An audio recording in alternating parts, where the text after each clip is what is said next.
নমস্কার, আমি জ্যোতিষ সম্রাট বিনয় শাস্ত্রী। আশা করি ঈশ্বরের কৃপায় আপনারা ভালোই আছেন। আমি আমার ভিডিওর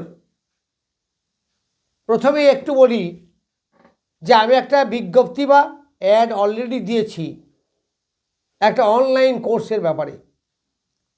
তার মানে আমি অনলাইনে জ্যোতিষ কোর্স ওপেন করতে চলেছি। ক্লাস শুরু হবে আগামী ফেব্রুয়ারি থেকে। যদি আপনাদের জ্যোতিষের প্রতি আগ্রহ থাকে বা শিখতে চান তাহলে আপনারা যোগাযোগ করতে পারেন বা অ্যাডমিশন নিতে পারেন। যাই হোক, আজকে আমার ভিডিওর আলোচ্য বিষয় একটি অশুভ যোগ নিয়ে। দেখুন, অনেক তো শুভ যোগ, গোচর বিচার, এগুলো তো করছি, একঘেয়েমি হয়ে যাচ্ছে, একটু অন্যদিকে যাই। তাহলে আজকে যে যোগটাকে নিয়ে আমি আলোচনা করব সেটা হচ্ছে সাধু সর্পযোগ। সাধু সর্পযোগ মানে হচ্ছে শনি এবং কেতুর যোগ। শনিদেবকে আমরা সাধু বা সন্ন্যাস বলে থাকি, ধার্মিক গ্রহ তো। আর কেতুকে সর্পের সঙ্গে তুলনা করা হয়। এই জন্য এই দুইয়ের মিলনে অর্থাৎ সংযোগে বা যোগে তৈরি হয় সাধু সর্পযোগ। এটা অ্যাকচুয়ালি যোগ নয়, এটাকে দোষ বলা যেতে পারে, কিন্তু যেহেতু দুটো গ্রহ একত্রিত তাকে যোগ বলা হয়। তো সে যাই হোক না কেন, প্রথমেই আমাদের জানতে হবে শনির কারকতা কি, শনি আমাদের কি দেয়। দেখুন, শনি মূলত আপাত দৃষ্টিতে একটু দুষ্ট টাইপের গ্রহ, কারণ দুঃখ, যন্ত্রণা, জ্বালা, কষ্ট, দুর্ভোগ, বাধা, বিপত্তি এইগুলো সব দেয় শনি। ভালো তার মধ্যে প্রচুর আছে, কিন্তু বহির্দৃষ্টিতে তা মনে হয় না। শনি হচ্ছে পাংচুয়েলের কারক গ্রহ, নিয়ম নিষ্ঠার কারক গ্রহ। শনি হচ্ছে সততার কারক গ্রহ। শনি হচ্ছে ন্যায় নিষ্ঠার কারক গ্রহ। শনি হচ্ছে আইনের কারক গ্রহ। শনি হচ্ছে সৎ পথে চলার কারক গ্রহ, সত্য কথা বলার কারক গ্রহ। শনির মধ্যে বহু গুণ আছে, আর অজস্র আছে। এই শনিদেব আবার জাতি হিসাবে ম্লেচ্ছ বলা হয় বা নিম্ন বর্ণের জাতি শনিদেবকে বলা হয়, কারণ নিম্ন শ্রেণীতে তার অরুচি নেই। এই শনি লেট যোগ তৈরি করে। এই শনি জন্য দুঃখ, জ্বালা, যন্ত্রণা, শোক, নেগেটিভ থিঙ্কিং এইগুলো সব নিয়ে আসে। তা ভালো গ্রহ বা ভালো খারাপ প্রত্যেকটা গ্রহের মধ্যেই আছে। ভালো গ্রহ মানেই যে তার সব ভালো তা নয়, প্রত্যেকের মধ্যেই ভালো খারাপ আছে। যেমন আমরা বৃহস্পতিকে মনে করি খুব ভালো গ্রহ, কিন্তু না, তার মধ্যে প্রচুর নেগেটিভিটি আছে।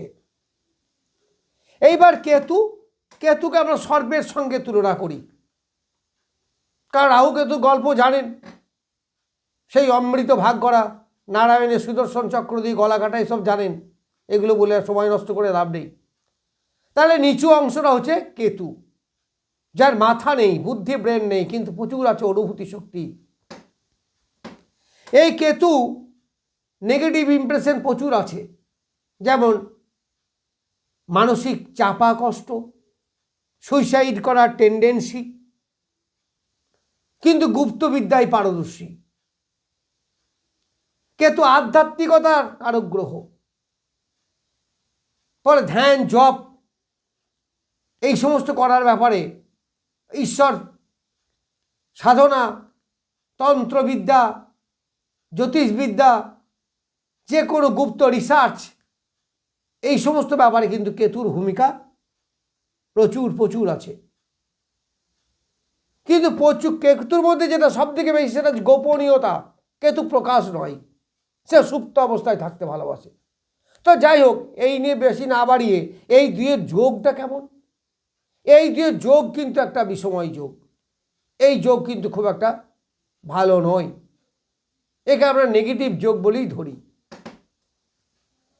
তাহলে কেতু এবং শনির সমন্বয়ে তৈরি হলো সাধু সর্পযোগ। এই সাধু সর্পযোগ মূলত যেখানেই থাকবে সেটাকে নষ্ট করবে। এটা এক কথা ধরে নেওয়া যায়। তা সব নষ্ট করবে না, তাদের পজিটিভিটিও আছে।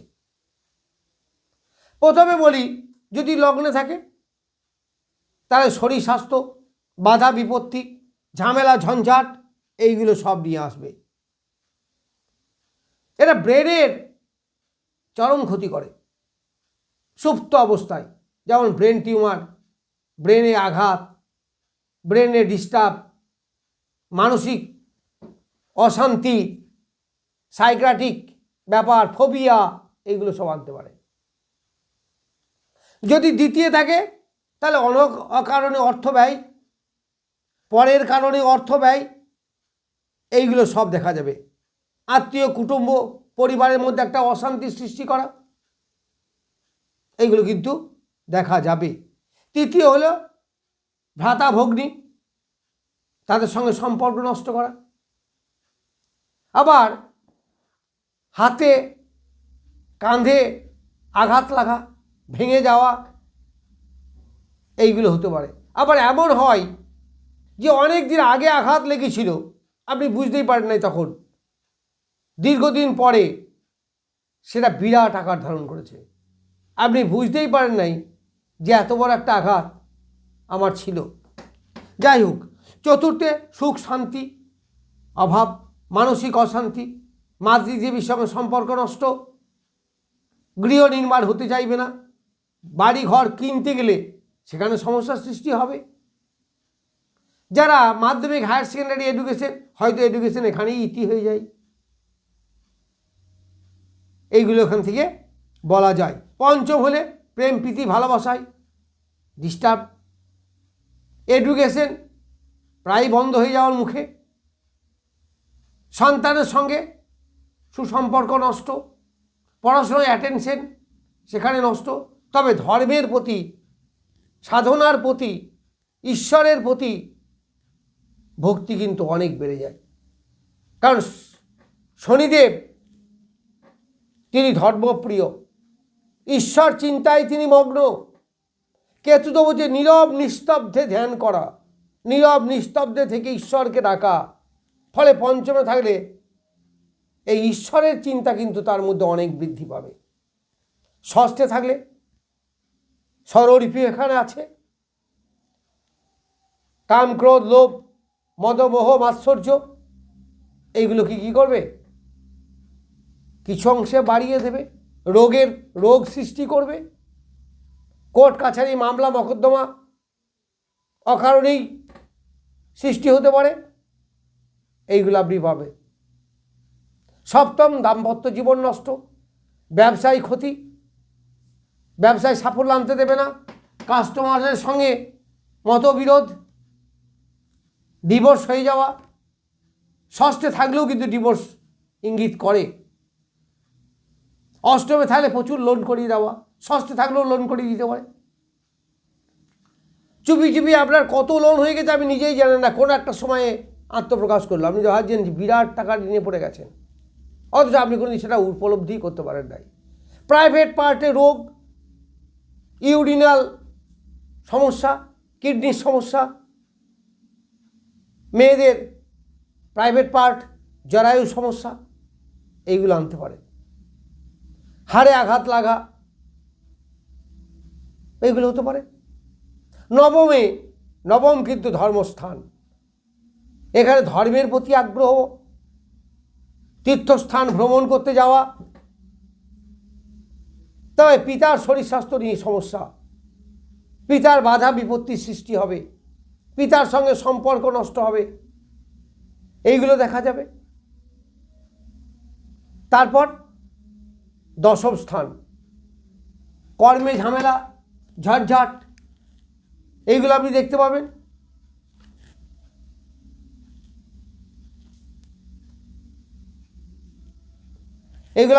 পাবেন। তারপর কর্মের পরিবর্তন, হঠাৎ করে কর্ম চলে গেল।